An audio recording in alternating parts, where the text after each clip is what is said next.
കൊല്ലത്ത് KSRTC ബസ്സിലെ കണ്ടക്ടറെ യാത്രക്കാരൻ കടിച്ചു. വാതിലിനടുത്ത് നിന്ന് ഉള്ളിലേക്ക് കയറി നിൽക്കാൻ പറഞ്ഞതോടെയാണ് അപ്രതീക്ഷിത ആക്രമണമുണ്ടായത്. കണ്ടക്ടറുടെ പരാതിയിൽ ഇരവിപുരം സ്വദേശിയെ പോലീസ് പിടികൂടി കേസെടുത്തു.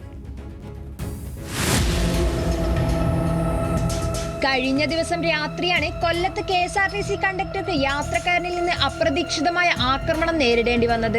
കൊല്ലം മധുര ഫാസ്റ്റ് പാസഞ്ചറിലായിരുന്നു അതിക്രമം.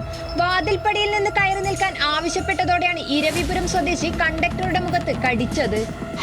സ്ഥലമില്ല, മുന്നോട്ട് പോകാൻ പറ്റത്തില്ല, അവിടെ ഹിന്ദിക്കാർ നിൽക്കുന്നു, നിങ്ങൾ മാറിത്തരാൻ പറയും അവരുടെ അടുത്ത്. ഞങ്ങൾ നിങ്ങൾ മാറി ചെന്നാൽ മതി, മാറുമെന്ന് പറയുമ്പോഴത്തേക്ക് എൻ്റെ ചൂടാ നിങ്ങൾ പറയണം, നിങ്ങൾ അവിടെ ഹിന്ദി പറ, മാറിത്തരാൻ പറ എന്ന് പറഞ്ഞുകൊണ്ട് ഞാൻ പുറകോട്ട് വയ്ക്കാൻ പറഞ്ഞു. ഞാൻ പുറകോട്ട് ഇരുന്നു. പുറകോട്ട് വയ്ക്കുമ്പോഴും എന്നെ പിന്നെയും പ്രൊവോക്ക് ചെയ്തുകൊണ്ട് എന്നെ പറഞ്ഞുകൊണ്ടിരിക്കുക. അപ്പം ഞാൻ പറഞ്ഞു ടിക്കറ്റ് എടുക്കട്ടെ. അത് സമയത്ത് തന്നെ നീ തെള്ളുന്നതെന്ന് പറഞ്ഞ് എന്നെ പിടിച്ച് ഇരിക്കുകയായിരുന്നു. ഇരിക്കുകയും ചെയ്ത് കുറച്ച് നേരത്തെ മുഖം പിടിച്ച് അടുത്തോട്ട് വെച്ചിട്ട് വെച്ച് കണ്ടോട്ടം കടിച്ച് പറിച്ചുകൊണ്ട് 5 മിനിറ്റ് നേരം അങ്ങനെ നിന്നവൻ. ഇരവിപുരം സ്വദേശിയുടെ അതിക്രമത്തിന് പിന്നാലെ കണ്ടക്ടറെ കുണ്ടറ താലൂക്ക് ആശുപത്രിയിൽ പ്രവേശിപ്പിച്ചു. ആക്രമണം നടത്തിയ ആളെ പോലീസ് കസ്റ്റഡിയിലെടുത്തു. സംഭവത്തെ തുടർന്ന് 11 മണിക്ക് യാത്ര തിരിക്കേണ്ടിയിരുന്ന ബസ് വൈകിയാണ് പുറപ്പെട്ടത്. ന്യൂസ് മലയാളം, കൊല്ലം.